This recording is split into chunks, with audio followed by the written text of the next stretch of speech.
ওড়িশার ট্রেন দুর্ঘটনায় যাদের মৃত্যু হয়েছে তাদের পরিবারকে ৫ লক্ষ টাকা করে ক্ষতিপূরণ দেওয়ার কথা ঘোষণা করেছিলেন মুখ্যমন্ত্রী মমতা বন্দ্যোপাধ্যায়। সেই সঙ্গে যারা আহত হয়েছেন, যাদের অঙ্গহানি হয়েছে, যারা মানসিকভাবে আতঙ্কে ভুগছেন, তাদেরকেও আর্থিক সাহায্য করার কথা বলেছিলেন তিনি। বুধবার সেই পরিবারগুলিকে আর্থিক সহায়তা প্রদান করলেন। পাশাপাশি ক্ষতিগ্রস্ত পরিবারের ১০০ ছেলেমেয়ের পড়াশোনার দায়িত্ব নেবার কথাও জানিয়েছেন মুখ্যমন্ত্রী মমতা বন্দ্যোপাধ্যায়। করমণ্ডল দুর্ঘটনায় নিহত এবং আহতদের পরিবারের সন্তানদের পড়াশোনার দায়িত্ব নিল রাজ্য।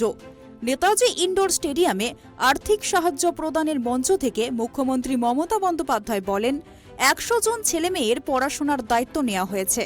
এদের মধ্যে ৫০ জন ছেলে এবং ৫০ জন মেয়ে। এদিন তিনি জানান, বাংলার ১০৩ জন মৃত, এর মধ্যে ৮৬ জনের দেহ ফিরেছে। তাদের পরিবারের সদস্যদের হাতে ৫ লক্ষ টাকা, ১০,০০০ টাকার আর্থিক সাহায্য তুলে দেওয়া হয়েছে। হোমগার্ড পদে চাকরি দেওয়া হয়েছে একজনকে। অঙ্গহানি হয়েছে ৩ জনের। তাদের পরিবারের সদস্যদের হাতে দেওয়া হয়েছে ১ লক্ষ টাকা, ১০,০০০ টাকা এবং চাকরির নিয়োগপত্র। গুরুতর আহত হয়েছেন ১৭২ জন। তাদের পরিবারের হাতে তুলে দেওয়া হয়েছে ১ লক্ষ টাকা, ১০,০০০ টাকার চেক। এরা আগামী ৩ মাস করে পাবেন ২,০০০ টাকা করে। অল্প আহতরা পেয়েছেন ৫০,০০০ টাকা এবং ১০,০০০ টাকার সাহায্য। এদের সংখ্যা ৬০৫ জন। পরিযায়ী শ্রমিক ৭৭৩ জন। তারা পাচ্ছেন এককালীন ১০,০০০ টাকা। অল্প আহত এবং পরিযায়ী শ্রমিকরা আগামী ৩ মাস পাবেন ২,০০০ টাকা করে।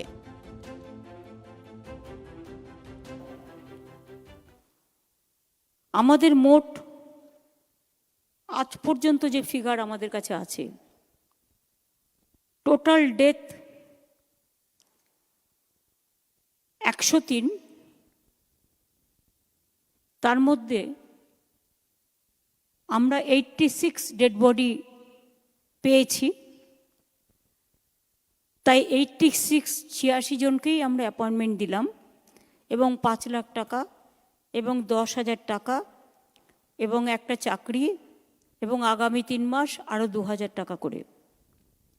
৩ জন যাদের কারো হাত কেটে বাদ গেছে বা পা কেটে বাদ গেছে বা চোখে দেখতে পাচ্ছে না, অথর্ব হয়ে গেছে, কাজ করতে পারছে না, এই রকম ৩ জনকেও এটা তুলে দেওয়া হলো।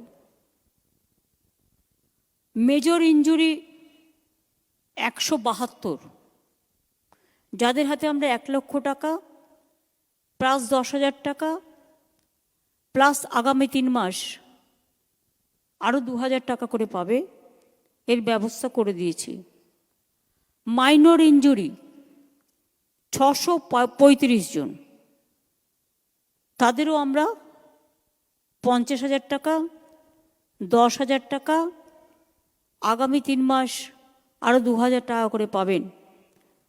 আর মাইগ্রেন্ট ওয়ার্কার ৭৯৯ জন, তাদেরও কিন্তু আমি আজকে, যারা সুস্থ আছেন একেবারে, তাদেরও আমরা মানবিক কারণে, তারা তো এই মুহূর্তে কোথাও যেতে পারছেন না, মানবিক কারণে তাদের হাতে ১০,০০০ টাকা করে প্রত্যেক পরিবারের হাতে দেওয়া হলো এবং আগামী ৩ মাস ২,০০০ টাকা করে পাবেন।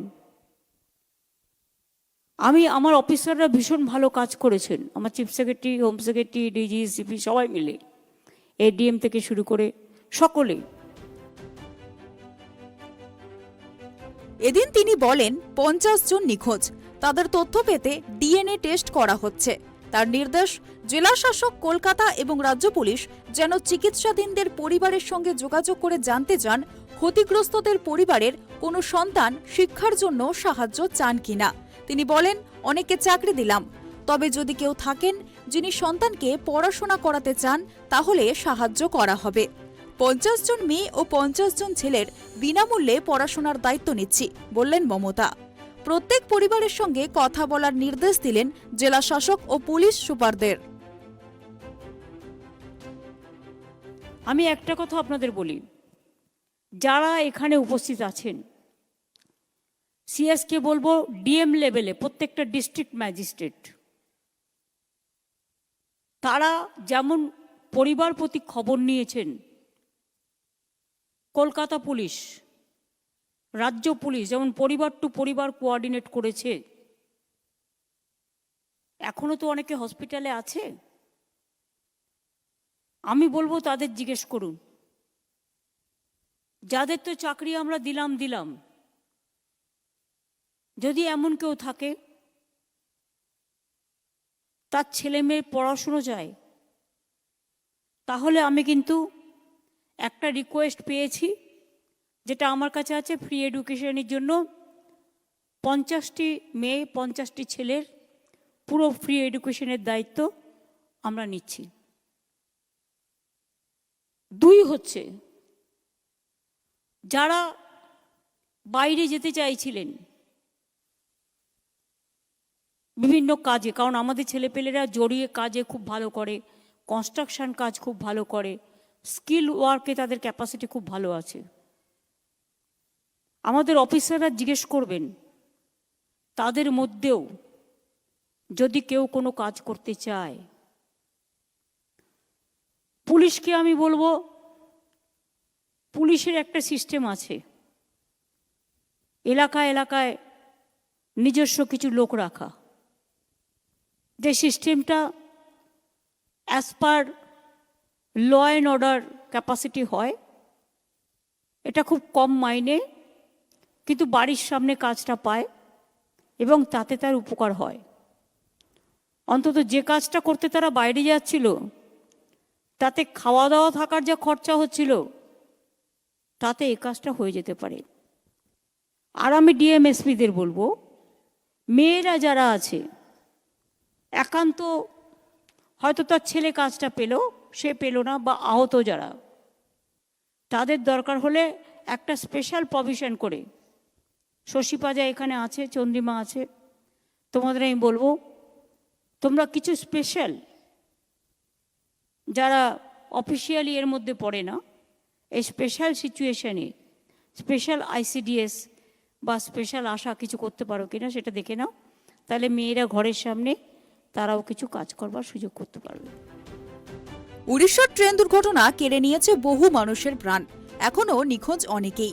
তবে ট্রেন দুর্ঘটনার পর দ্রুততার সঙ্গে ট্রেনের ট্র্যাকগুলো সরিয়ে আবারও শুরু হয়েছে ট্রেন চলাচল। তবে যারা আহত বা নিহত বা ট্রমার মধ্যে আছেন, তাদের পাশে দাঁড়ানোর কথা আগেই বলেছিলেন মমতা বন্দ্যোপাধ্যায়। প্রতিশ্রুতি মতো আজ নেতাজি ইন্ডোর স্টেডিয়ামে আহত নিহতদের আর্থিক সাহায্য প্রদান করেন মুখ্যমন্ত্রী। Bureau report, tribe TV.